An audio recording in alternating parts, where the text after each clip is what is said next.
So can you hear me, bud?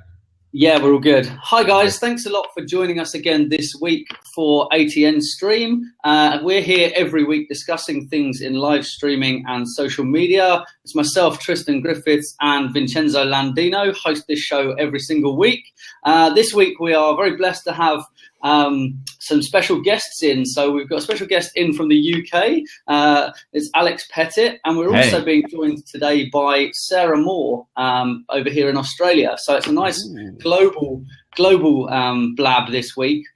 I'm the only American. That's not fair. We thought we'd outnumber you this week. So we are this week. We always talk around tips and tricks for live streaming, but we also try to always bring in a relevant topic. So just before we kick off, I'm going to quickly fly through the things in case there's anyone new to the show. I'm just going to whistle through the tips and tricks so that we can get onto the topic, because it's quite an in-depth topic this week. So basically, you need to remember to promote your shows beforehand. If you're recording your shows, think about how you're going to repurpose them. Are you going to do tweetables? Are you going to do cut them down for audios? Are you going to do short video clips from them? Think about using programs like Canva, or Pablo from Buffer. If you want to do, you want to create graphics to put out, as you see for this show, the promo. There's graphics that go out. Alex Pettit will drop you some knowledge on the statistics of the higher engagement you get based on pictures and things like that as well. It's so true. So yeah, you need to promote before. Be prepared for your show. Do a test, and that's one that I love Alex dropped all the time, is before you broadcast, go on and do a test broadcast. Talk to the camera before you go live, because then you know you're ready for it. Go straight and then do your broadcast. Think about how you repurpose it, and think about how much you can use that. We do, Sarah Moore and myself always talk about how can you repurpose this to make the best use of your time, because obviously there's so much time requirement on us to manage all of these things. So repurposing. But here we go, right on cue. Sarah's going to join us. But today's topic, we're not going to go so much tips and tricks today. Hi, Sarah. We are going to go through, Alex tweeted out a brilliant article yesterday about somebody who's chosen to leave social media. And so we're kind of going to look a little bit, as the title here on Blab suggests, the darker side of social media. So there's obviously loads of really good uses, and it's a really powerful tool. I mean, if you look at where we are, coming in from America and the UK and Australia, all connecting and working together. But there is a slightly darker, more sinister side to the internet and to social media, in the fact that with people having FOMO and things like that, they want to be so involved in everything that it slowly starts to consume their life. So, Alex, do you want to tell us about the article that you shared yesterday, and then we can kind of kick off and discuss it? Yeah, you've stitched me up because it is quite a hard name to pronounce. But the article, I first discovered it on Elle Magazine's website, and it's basically a young 18-year-old Australian female going by the name of, I'm going to try it, Asina O'Neill. I hope I've got that right. She, I think, was started Instagram, obviously, like many kids do when they're around 16, 17 age, and beautiful girl, started posting her daily life photos, managed to grow a following fast, both on Instagram and across YouTube and other social platforms as well. And when you do that, many of us have seen it on Blab and Periscope and other social networks. You start getting approached by brands, and the kind of reason why you're posting out on social networks starts changing as they ask you to wear certain clothes or feature certain products, and your whole thing of it being a place where you post your life, your daily life, it starts changing. And so she's kind of outed this whole thing of what it's like to have 500,000 followers on Instagram and this whole journey of working with brands. But what she's done it in an incredible way, which is she's come off social media. She's come off all social media, but she's actually gone back into her Instagram feed, deleted over 2,000 photos, but she's left ones that she remembers quite vividly and changed the captions to what she was actually feeling. So rather than the caption being something like, oh, this dress is amazing, blah, blah, blah, blah, she's gone back in, and I'm just looking at one now. The caption says, It's a picture of her laying on a beach towel, and the caption says, "Not real life." I took over 100 of these photos, similar poses, trying to make my stomach look good. Would have hardly eaten that day as well. Would have yelled at my little sister to keep taking the photos until I was somewhat proud of this. So yep, totally gold. And I'm just going to give another one because I've got the feed open as well, and this one was fantastic. It's, again, I love the way that she's done it, and she's re-edited it to say, hey, let's have a look at what actually happened here. This caption reads, she sat there, nice jewelry on, very nice hair, big smile, and it says, please like this photo. I put on makeup, curled my hair, tight dress, big uncomfortable jewelry, took over 50 shots so I got the one you thought you might like. Then I edited this selfie for ages on several apps just so I could feel some sort of social approval from you. There's nothing real about this photo. Yeah, so true. And I think that there's that two sides to it. There's the side that she shared about working with brands, and she openly says on the captions of many of those photos, if I scroll down to one now, it says, was paid $400 to post a picture of this dress, and she just outs that kind of thing. But then there's the secondary side to it, which we've just seen, which is, so much goes on. Why are males, females, doesn't matter who, trying to get that perfect thing? Why aren't they just sharing their life? And I've said for a while, if you look at someone's social media, it's their highlight reel. No one's going to share all the bad bits. You share the best bits. You share the parts that you want to be seen. And so everyone, when you go and view someone's social media profile, you're like, oh my God, their life looks so good. But actually that's the part that they want you to see. You don't know what's going on behind closed doors. Yeah, absolutely. And I think that's it. And I think it was Yana said on the side here about how live streaming kind of strips that back a little bit, because you can make mistakes. People can see you, fumble over it. I mean, I was giving a talk at a conference at the weekend, and I hammered through the whole speech, did really well, got to my last slide, and then couldn't even pronounce the thing that was on the screen. And it was on, I was being periscoped, and it was being recorded, and it was like, but you just, with that, you had to roll with the punches and deal with it. But like you say, different types of social media lend themselves more to this problem, I guess, of, how it can be very staged. So I'd love to hear what Sarah's got to think about this, because we had a very brief chat this morning over a coffee. So let's get Sarah's thoughts on this. I have many opinions on this, and they stem from varying angles. And I don't want to share them all straight away because they're fairly meaty. But probably my first thing I want to address in this is, where was this girl's parents? Yeah. Where were the boundaries? Where was it okay to kind of get to the point where it was okay for her to pose like this as a teenager on Instagram and be paid for it? They must have known about it.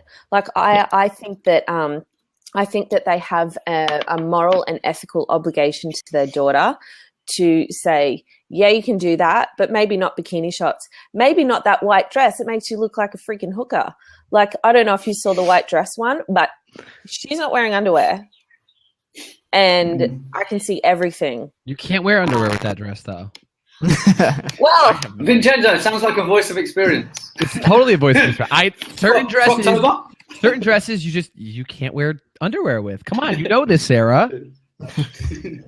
Yeah, I wouldn't wear that dress. Let's just put it that way. But not criticizing her, but where were the parents? That's the first thing I want to bring to the She fore. was 15 years old, I believe, right? In some of those, right? She was 15. Yeah, I think she said she's been doing it for about 5 years. For 3 years, sorry, and she's 18 now. So yeah.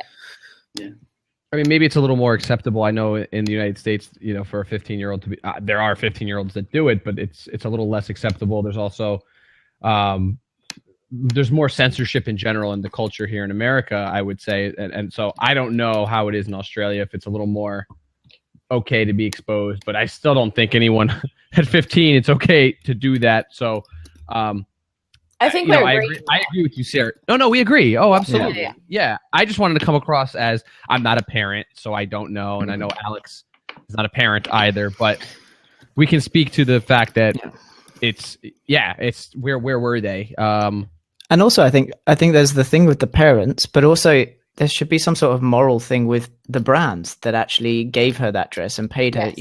I don't know what age she was for that particular photo, but she's been doing this since she was 15. She said something about being her formal. So because she's Australian, she would have been 16 going on 17 or 17. So she's still not even, really of a legal age to certainly be dressing like that. I think the article itself, and not to cut you off or discredit what you're saying, Sarah, I think it goes beyond though the age. At least the way I interpreted it, and again, because I'm looking at it from a different perspective, I think it goes beyond the age. I think it just goes beyond. It's more to what Tristan named this blab. Named the show, the darker side of social media. Are we getting so? And at one point it was girls and young boys. They see. These magazines, right? It was always traditional media. It was magazines. It was television, where you see these perfect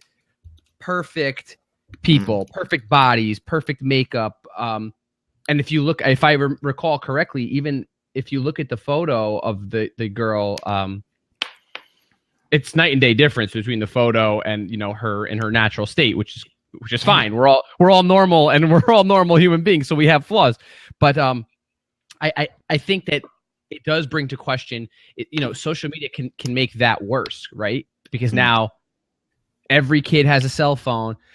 To an extent, a parent can protect what a child buys at the store. Like they may not buy their child a magazine or limit what they see on television. But now with phones, if they can see this in their newsfeed and they're bombarded with it all day long, how does that screw with the mental, a child growing up? Again, I don't have a young girl. I don't have a child at all, but I do have a young cousin at 14, and she's so taken by all of these photos and these magazines and these her Facebook and Instagram, and she's so taken by all these things. Oh, look at I want to be like that girl. My 14-year-old cousin one day came to me and said, "Oh, I can't eat that."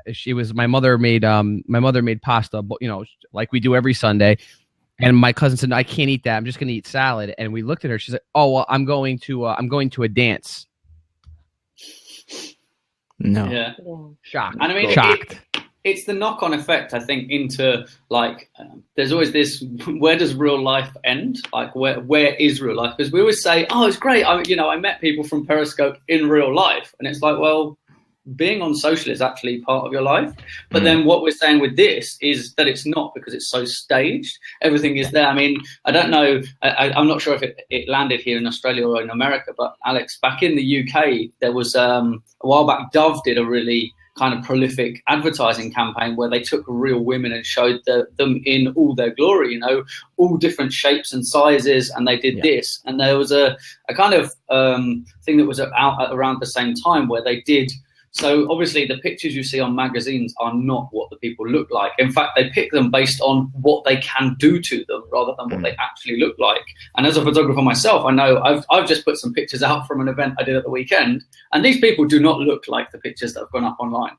And so obviously I play a role in that problem as a photographer, because we want our picture to look the very best. That person wants to look the best they can look in there as well. But at what point do you draw the line and say no? Because, if somebody, down to things like, does somebody have like a scar? Do you remove it, or is that part of their story? Do you leave it in the image because that makes it them rather than this? It could be anybody. Like you might as well have just put a doll there and modeled it. And they did this campaign where they showed a billboard and worked backwards. So they showed you like the Photoshop process the wrong way, where they're stretching, like squashing the head and the neck down and then making it wider back to the real person rather than the image you think you see. So that what you're seeing on social and the images you see out there are getting people to try and strive towards something that's not even achievable. So it was brilliant for highlighting that. And I didn't realize this. So the other day, my sisters were sitting at the table playing with an app, and there's apps out there that the one that we're playing with is one where they didn't even, they could take a photo of themselves and then add the makeup on. And I have to say, it was a really clever app, but why are you encouraging young girls to say that you can't upload a Facebook photo or an Instagram photo unless you have perfect makeup? And okay, fine, you can't be bothered to put it on, so we'll put it on for you. Don't post a picture without your makeup. We'll digitally put it on for you. And it's a scary world that we live in when kids are being influenced by whether it be, it used to just be, like you say, print or TV. Now we've got apps, we've got social media and things like that, and everything around where really you can't get away with it. And then also, like the girl in this article, it's not just people aspiring to be, that, I don't know, Kim Kardashian, why you would aspire to be her, I have no idea, but people aspiring to be like adults. They're not. Their influencers are now the same age as them. I've got friends who are influencers on YouTube and Instagram and things like that who are as young as 16, 17 and upwards. And so it's very hard for kids nowadays to avoid the pressures. I mean, what's your thoughts on the fact that social media is forcing kids to not be kids, in the fact that, like you say, wanting to be adults? Like obviously you're saying the influencers are the same sort of age, but it's forcing like the whole, I actually laughed the other day when I went into a supermarket and there was, this girl, she could have been no more than 10 or 11, all dressed up as if she was going to a club with like all the makeup and like she had jewelry on, and like the way she was dressed was as if she was like an 18 to 20-year-old about to go clubbing. And like, where do you draw the line? I suppose, how do you control that in social? Because obviously there's so much pressure from all angles. Yeah.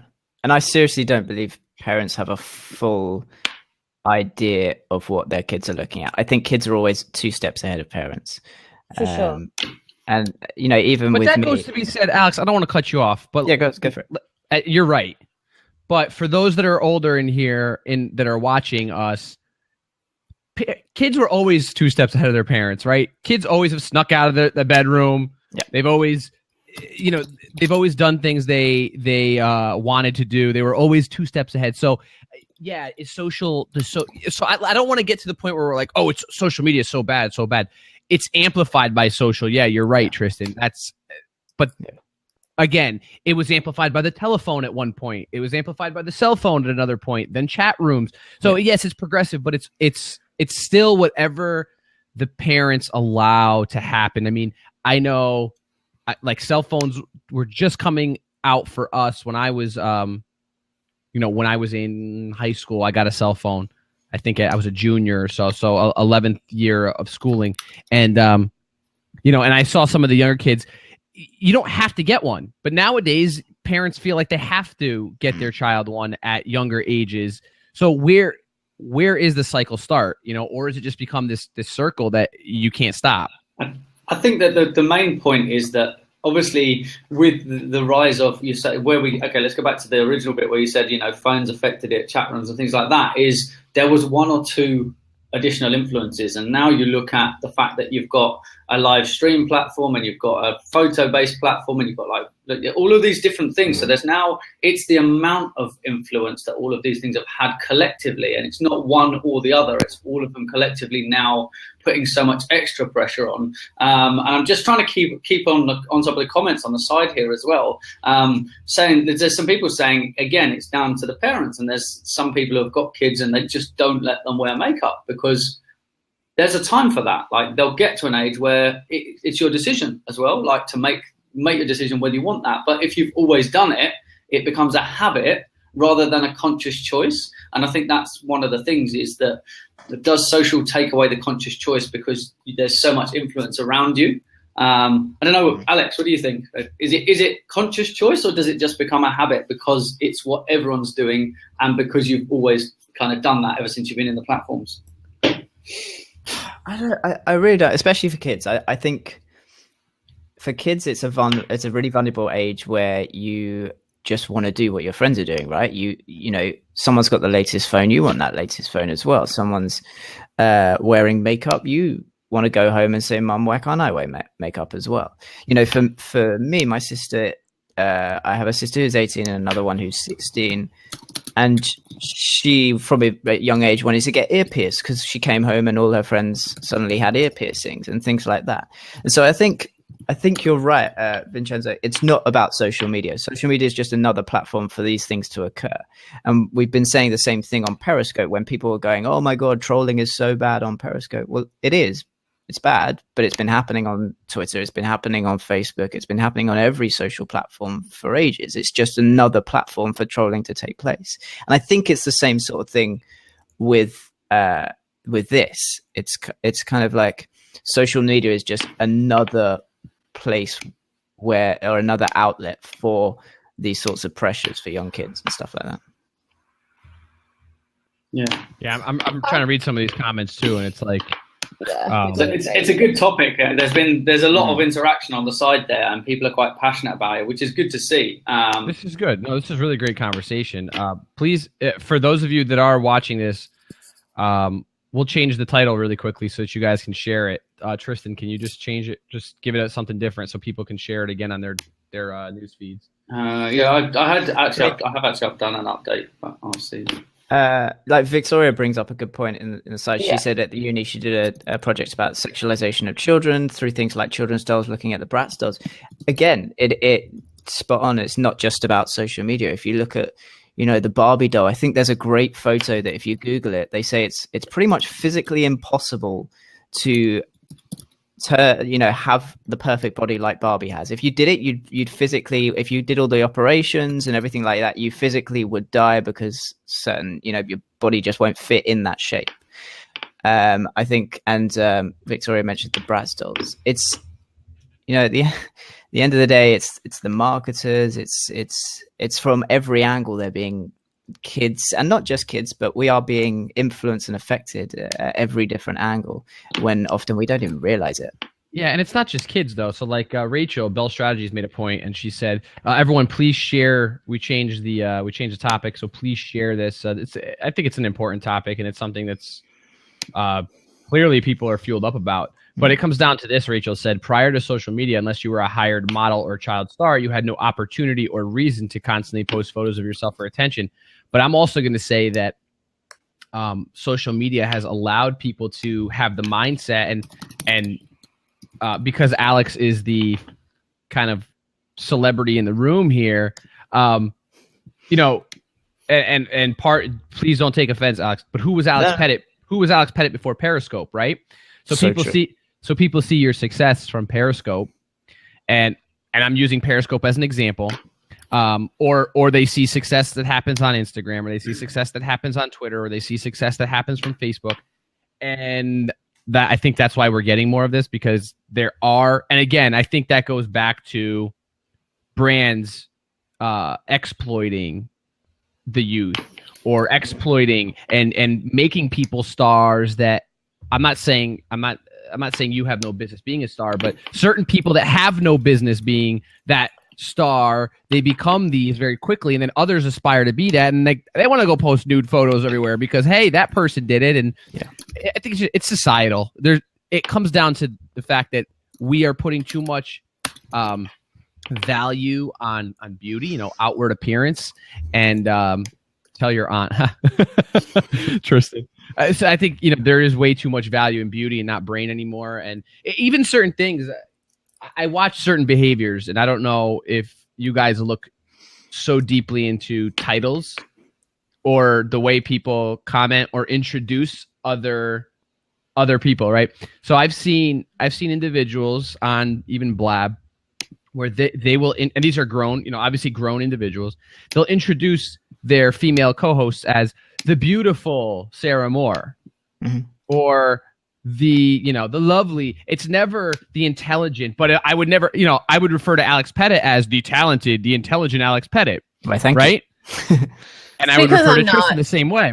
But I would, I'm not saying I would, but I've seen people that would then refer to Sarah Moore as, well, the beautiful Sarah Moore, rather than, well, why isn't Sarah any more or less intelligent than us men? And so there's also, it's a mindset. It's up here, and until we change that, we're going to continue seeing it, whether it's social media, whether it's traditional media, whatever comes after social media. I mean, imagine this when virtual reality and 3D, 3D, and all this other stuff becomes more real. Then what? Then what are we going to see? I mean, I'm scared. It's yeah. What is the next thing? I was in New York for advertising week, and they had loads of new VR tech over there, and they had things like virtual reality shopping and stuff like that. It's a mental world we're about to step into, so that's exciting. But I want to pick up on one of your points quickly, Vincenzo. You said about that gender point. I thought it was so it's spot on. Why do we kind of introduce those two diverging ways? But it rings into a social experiment I'm doing on my Periscope account right now, and if you've noticed right now, I think my picture is some girl wearing a white bikini.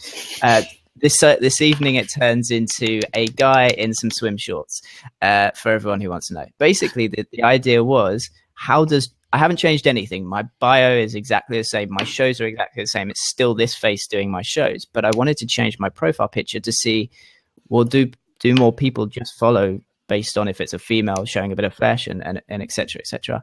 My follows from having that bikini girl have been 8 times higher than what I would usually have.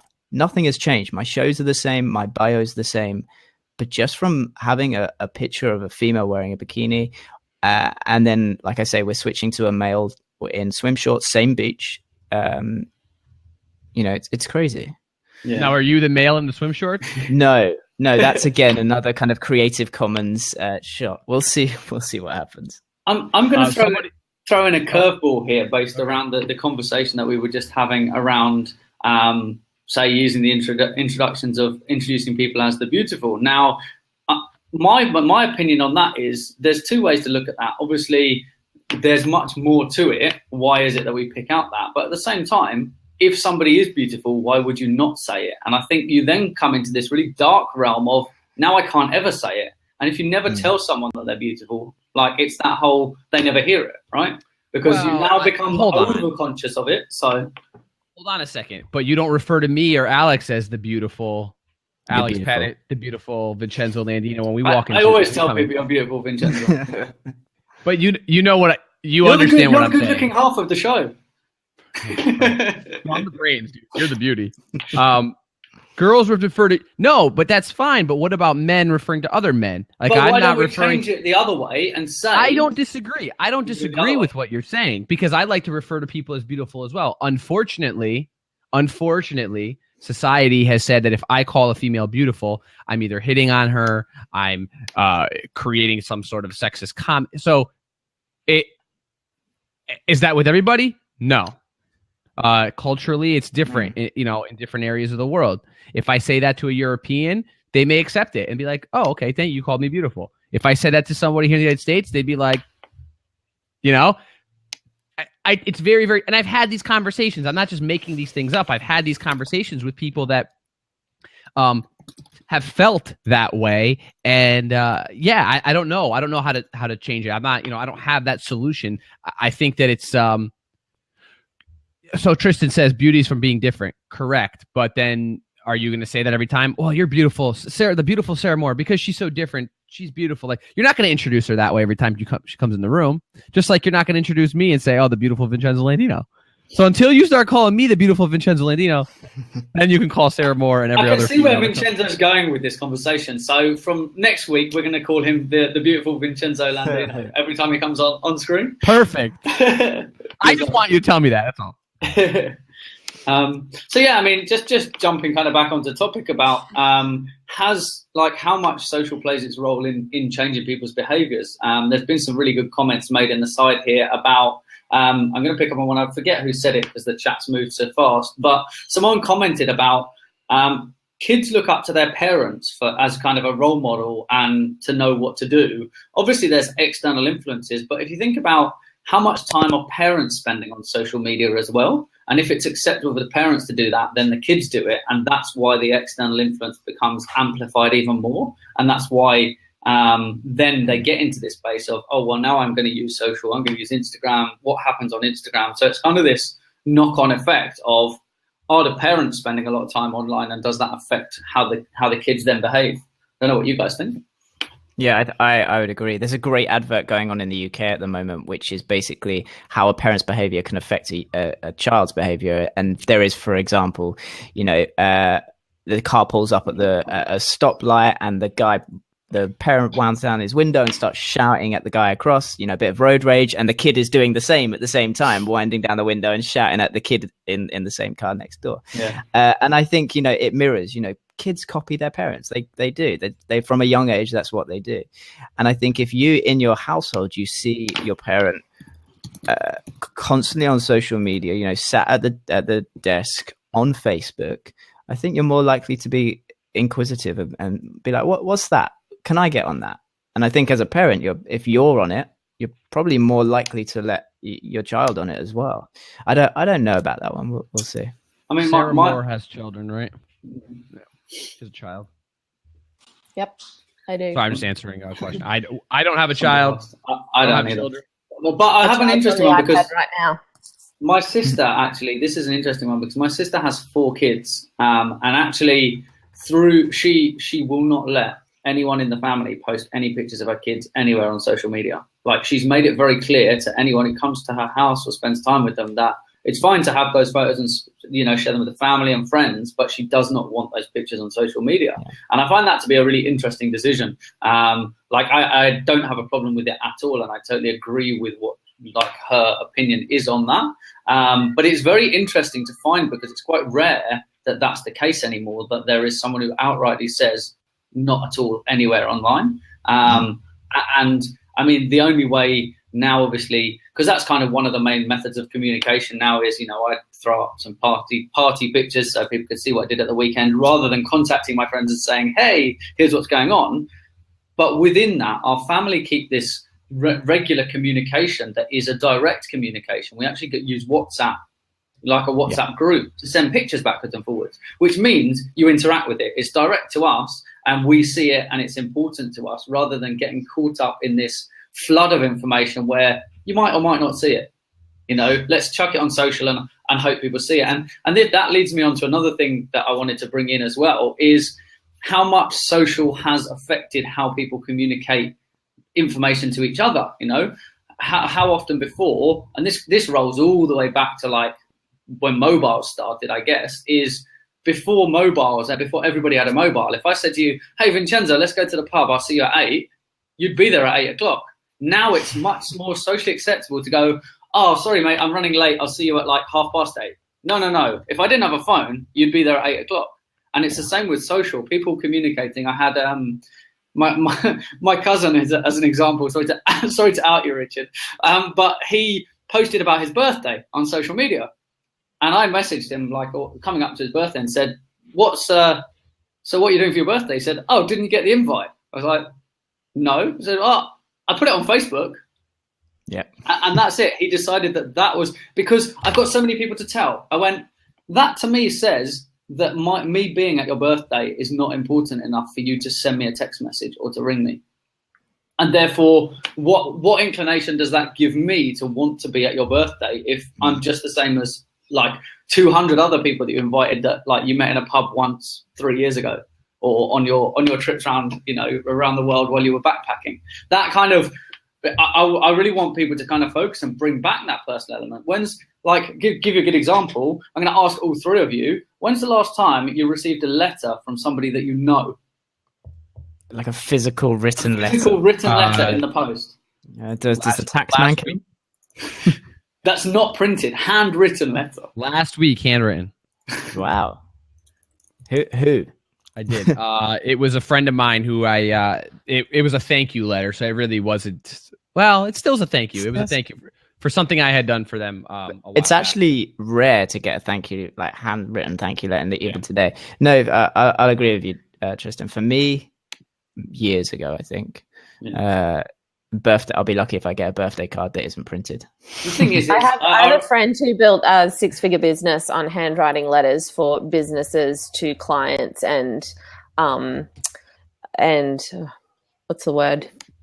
Like people that they've used within business, if that makes sense. Can't think of the word. And he built a 6-figure business. He got rid of it because he couldn't be bothered doing it anymore. But the fact that that's actually something that's cutting through now is quite interesting. But even so, I saw an article not too long ago. There is a business where you send them an example of your handwriting, and they basically will print out your handwriting and send it to the businesses. I don't know if it was the same sort of thing or if your friend was actually handwriting the letters. But yeah, now we can't even be bothered to handwrite it, so we waste time duping our handwriting and then just mass print them anyway. Did anybody see the movie Her? No. With Joaquin Phoenix, and he fell in love with the virtual reality or his assistant, the computer. He essentially falls in love with the computer. Well, the business, if anybody, it's basically Siri that he falls in love with, right? But she has artificial learning, so she learns about him. She's a virtual assistant. Anyway, if you watch the movie, the company he works for is a letter writing company. So what they do is, you as an individual, you know, like if let's say I wanted to write a letter to my wife or girlfriend, whatever, but I don't know how to write, or I don't know how to articulate. I would have them write it for me, and they would get to know me a little bit and a little bit of things, and they would hand write the card. They would write all the emotion and the feeling into it. And I bet you anything, if there was a business, and maybe there is, I don't know, but if there's a business, anything similar to that, they would make tons of money as this generation, you know, gets older and older, because they're going to have somebody made the comment in the side here. What's going to happen when these people that were born into Snapchat and born into this immediate, you know, they have no idea even how to pick up a pen and write? Because let's face it, even in our schools now, they don't teach handwriting much anymore. It's typing. They're on the computer. They have tablets and Chromebooks into their computers. So, I think so. The next curveball. When's the last time you wrote a handwritten letter? I have a policy of writing written letters to clients, or for any type of special occasion. I'll always write cards out. Handwriting cards to me, especially thank you cards or birthdays, any special occasion for a client, or even special people in my life, I like to do that for. And, and I actually, like, if you guys want to see, I actually use a fountain pen. Yes. Ooh, fancy. So, well, I mean, and very old school. The reason I show the fountain pen is because I actually do use, so this is a very near and dear topic to me. Like, I still use notebooks. This notebook is full. I have another notebook here. So do I. Another notebook. I have dozens of notebooks, and because I care about how the ink writes on the page, I went to a fountain pen because I love the way it writes and because I actually use it. So I try to do that with, and you know what, the response you get from whether it's a client or whether it is a whether it's a client or a loved one or even somebody that you don't maybe know that well is outstanding. I mean, they think you are like the greatest person ever to walk the planet. I mean, I don't do it because of that, but again, they're seeing less and less of it. And I've gotten no less than like 1,000 text messages during this blab here, and it's like, God, I would love to see handwritten, notes or a handwritten card once in a while. Yeah. But when did our handwriting become so novel and unique? Well, look at this. I said I handwrite, right? And look at all the comments. Yeah. Oh my God, you handwrite? Oh my goodness. It's like, I remember when I was in school. For me, writing things down helped me remember. Now kids don't even know how to write. Yeah. It's like an app or whatever. And I think again, I'm not a doctor in this type of. That's a really good point, Colleen. But like, I'm not a doctor, so I don't know how that works. But like, are we are we making ourselves stupider by not writing anymore, or not thinking as much? I mean, we don't have to remember anything. It's all here. We can just, hey Siri, hey Google, do this for me. I don't have to know anything anymore. And with that, are we making ourselves more stupider? And are we seriously day by day making ourselves more, or is technology making us even more lazier every day as more and more technology comes out and it better develops? It seems like the decisions are being taken away from us. You know, the things where we actually had to put effort in and make decisions for. Now, if I want to, you know, if I'm running out of, you know, soap suds for the washing machine or whatever it may be, I just push my Amazon button and it will be there tomorrow morning. I don't even have to go to the grocery store or anything like that. Technology is, I feel, you know, it's meant to help our lives. It certainly does that, but I think it's making us more and more lazy to the point where we don't even have to think about what we're doing. It just happens. Yep. But you know, I would. Sorry, guys, I'm struggling to get a word in here tonight. I just want to say that, and given the original topic, and I spoke once, just like rapping you over the knuckles for that. But I think you've got to consider the fact that our society is now so fast-paced that we actually require the technology to be able to keep up. I mean, it's a chicken or the egg thing, but everything is so fast-paced 24/7 now that we actually need. Imagine if you had to freaking handwrite all your blog posts. Like, imagine that. Not like we wouldn't get anything done ever. So, like, I mean, I feel bad for technology. It gets such a bad rap sometimes. Like we hammer it. We go, we're like, oh, it's so we're not human anymore. Human to human is so great, and it is. But we give it such a bad rap, and then we get off here and we go and use our coffee machine to make our own coffee, and then we text our friends on our smartphone, and then we have a FaceTime with someone on the other side of the world, and we have like the balls to get on here and like have a go at it. But I think that we actually need it to keep up with this pace in the world. Like I look at my dad, who barely uses any of it, but my dad will also never get more pay than what he gets now because my dad can't even touch type. So, I mean, you don't have to use technology, and I feel like I'm ranting at everyone who already knows this, but we don't have to use technology, but it also keeps us stationary, and we're never actually going to progress with what the world's doing around us, which means we'll get left behind. Yeah.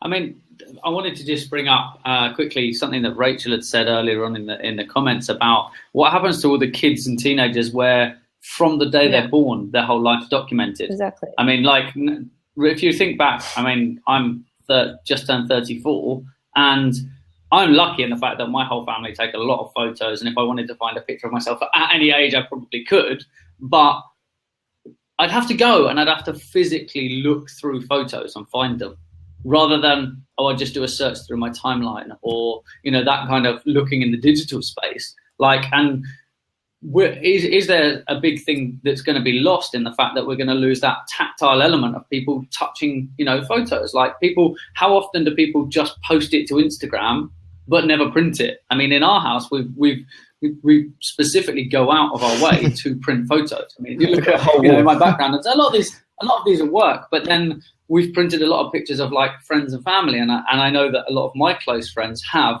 walls of pictures of people that they know, and it's a great, like, to have that tactile thing rather than relying on it being online. Like, yeah, but like, read what Ross just said. Photos aren't real either. There was a time pre-photo where people were going, why don't you just enjoy the birthday party instead of getting out your stupid thing, putting a flash on top and taking a photo? Like, it's relative.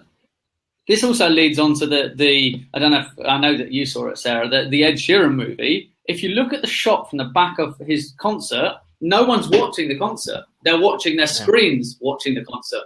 And so they're not, like, in real life, I was at the concert. Were you? Were you present at the concert? Were you enjoying the moment? Or were you just, I've got to get this. I want to be the first person to get it on YouTube. I want to be the first person to get it on whatever the social platform I made that comment to Tom. They're not living there. There was that girl who took a photo with him, and then she just kept, like, looking at, she missed, like, Ed Sheeran was there. Missed. Looking at him, like, kept that in her memory, in her heart forever, and she was like, well, so you know what's funny? Here, this is very interesting. So I went to see Billy Joel on my birthday at Madison Square Garden, New York City, and my mother asked me, "How come there's no pictures on social media?" She didn't believe I went. And I said I took a couple photos, you know, because I had never seen Billy Joel in concert. I've always wanted to see it. I Snapchatted a few things, but that was the extent of it, right? And even that I didn't want to do. I had to do it, right? And it's amazing that my mother, she's 56, and she's now she's on Facebook all the time, and how she's like, "Oh, are you sure you were there? No, come on, really? Yes, Ma, I was there. I saw Billy Joel. I was like, floor level." And so I think that that sucks too. And my good friend Cody, who actually just showed up, he just came over. He's actually drove from 4 hours from Pennsylvania to come see me. We're doing some planning, but him and I were in Washington D.C. And he said we had this experience at this amazing bar with like really, really high end alcohols and whatnot. And we got to try something we would never be able to afford in our lifetime, right? Like what happened that night. You know what we did? We didn't take one damn photo of this the entire night. It's up here. It's like a great memory we had. It was myself, Cody, and another friend of ours, Joel. And it was one of those things that like I don't care to share. I don't care to put out there. So if somebody can change the mindset, right? If any of us can pass on to our children, like, hey, you don't have to go and share every damn thing that happens in your life. Every time you put a piece of food in your mouth, every time you go, you go for a walk, every time, like if you can do that, if that's one thing you can pass on to your children, I think you're winning. And unfortunately, like we can't worry about everybody else's kids. We can only worry about ourselves. I mean, that's really at the end of the day, we can't worry. We have to worry about ourselves and our own children, our own, our own family. That's all we can do. And until people stop worrying about everybody else, that's when you're going to make yourselves better, right? Or that's when society changes, when you focus on yourself, when you truly focus on yourself, when you truly focus on what you can change. And I know other people have said these things, but here I am. Hey, Chocolate Johnny, how are you, buddy? Just to warn you guys, sorry, on the Dave literally just rolled a change. As you tweet out now, it captures a GIF of the image that is going on. Tweet it out now. So just be really conscious of like playing with your hair and like rubbing your nose and stuff now on camera, because otherwise there'll be all this GIFs playing around the internet looking like that. So I forgot what I was gonna say, but I guess picking up on that point slightly, do you remember back in the day when you said, "Oh, I met XYZ celebrity," and the question would be like, "Did you get their autograph?" Autograph, yeah. Not anymore. It's like, "Did you get a selfie with them?" And it's like.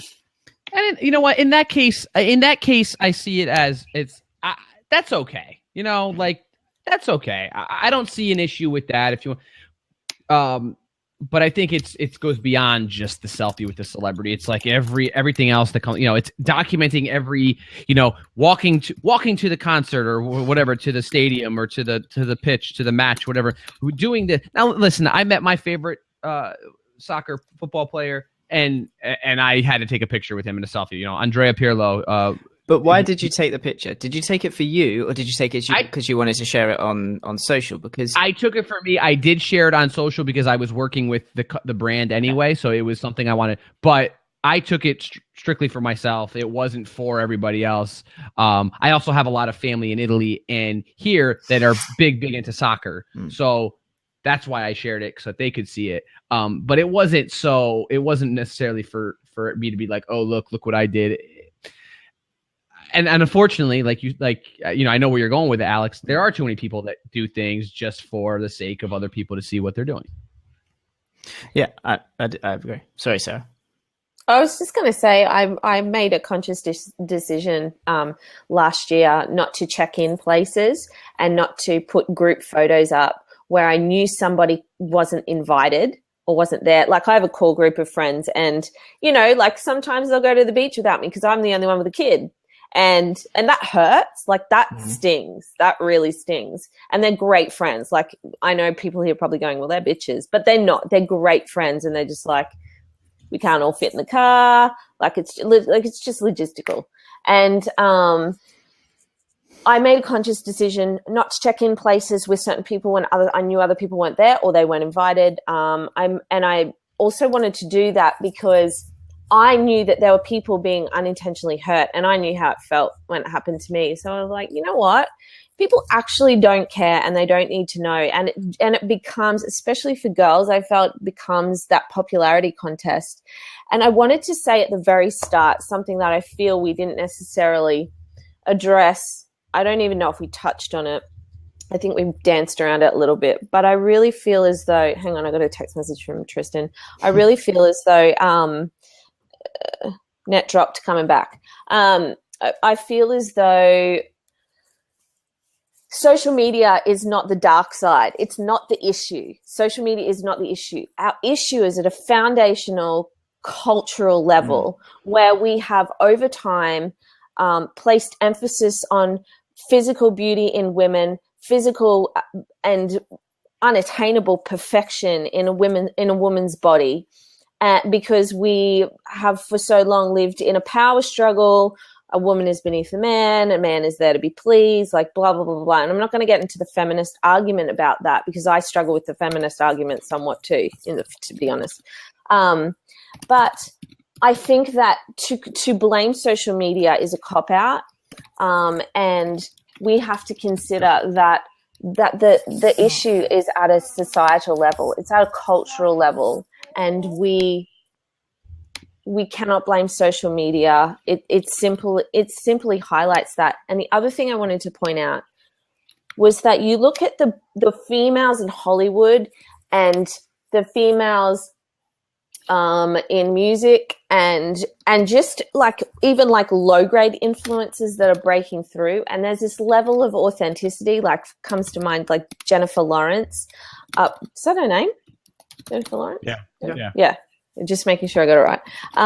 Like I think about her, people love her because she's not the like, I think she's gorgeous, right? But she's not the typical like beautiful, like big boobs, like rah, even though she has a stunning body. Like the fact that they even talk about that all the time, I'm like, are you kidding me? She has an amazing body. But like she's breaking through, but she has this honesty and authenticity.